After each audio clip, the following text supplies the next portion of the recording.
মহাস্তম্ভে নিয়ে যাত্রা করলো অন্তপুরে। অন্তপুরে যে মন্দ ধরিকে দেখে বলছে, ওদি করি নমস্কার, আমি চরণে তোমার।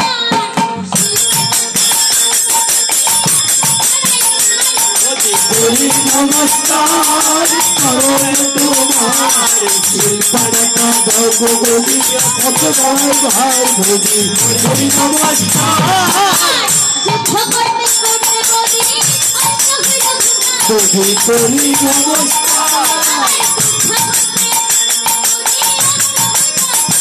ওদি করি নমস্কার।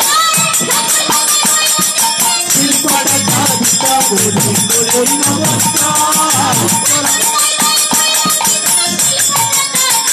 ওদি করি নমস্কার।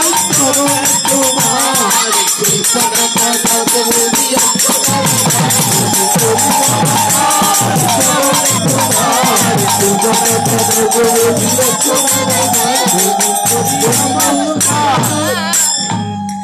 তাই এই কথা শুনে মন্দোদরি বলছে, সোনা দেবরে লক্ষ্মী দেবরে ওদি করি নমস্কার, ওদি করি নমস্কার।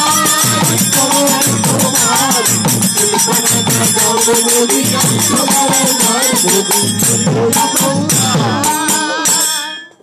তাই সে রন্ধনশালায় প্রবেশ করিতে দেখিতে পায় রন্ধনশালায় শিলপাটা দেখা যায়।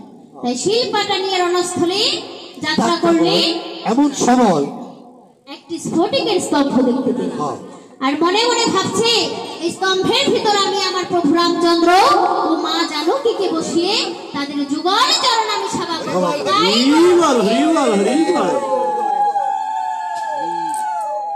তাই সে স্ফটিকের স্তম্ভটি নিয়ে রণস্থলে রাখলো আর সুসেনবদ্ধকে বলছে, ধরো তোমার শিলপাটা।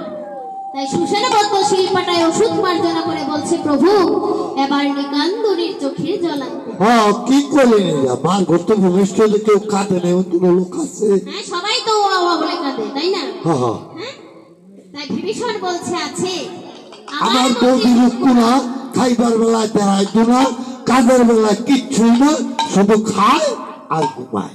চাকরিটা ভালো, চাকরিটা ভালো, তাই না? হ্যাঁ। তাই বলছে, থাকে কোথায়? অন্তরে যাইতে গান বসে আসতে বম্বাস একটা ফটিকের স্তম্ভ, সেখানে থাকে। তাই কি করলেন? হনুকে ডাকছে, বাবারে হনু, হ্যাঁ আয় বাবা, তোকে যে আরেকটা কাজ করতে হবে। হ্যাঁ। তাই বলছে, প্রভু হ্যাঁ। বলো আমায় কি কাজ করতে হবে? আরে নিকান্দরের চোখের জল আনতে হবে। এ কি বলো প্রভু, নিকান্দনের চোখের জল আমি পাবো কোথায়?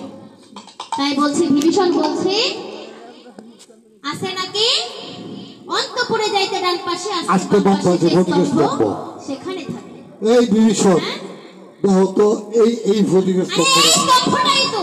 হ্যাঁ, দেখো হনুমান এক কাজে দেয়, আরো ৩-৪টা কাজ নেগুলো বাধায় লয়ে পড়ে। তাই কি করলেন? হনুমান একটি স্ফটিকের পাত্র হাতে নিয়ে সেই স্তম্ভের দরজা খুলে দেখিবারে পায় শুয়ে রয়েছে ৮০ বছরের বুড়া, ভিড়ে হয়ে রয়েছে পুরা, হাড়গুলো গিরি করতে, মানুষের খবরই নেই। তাই ধরলেই মনে হয় দিদি ব্যথা পাবে, ব্যথা পাইব। তাই না ধরেই ডাকছে, ও দিদি। আরে ও দিদি, শুনতে পাচ্ছ? কি রে সারা? আরে দিদি আসো না গো, একটু কান্নাকাটি। আরে সারা কি কান্নাকাটি?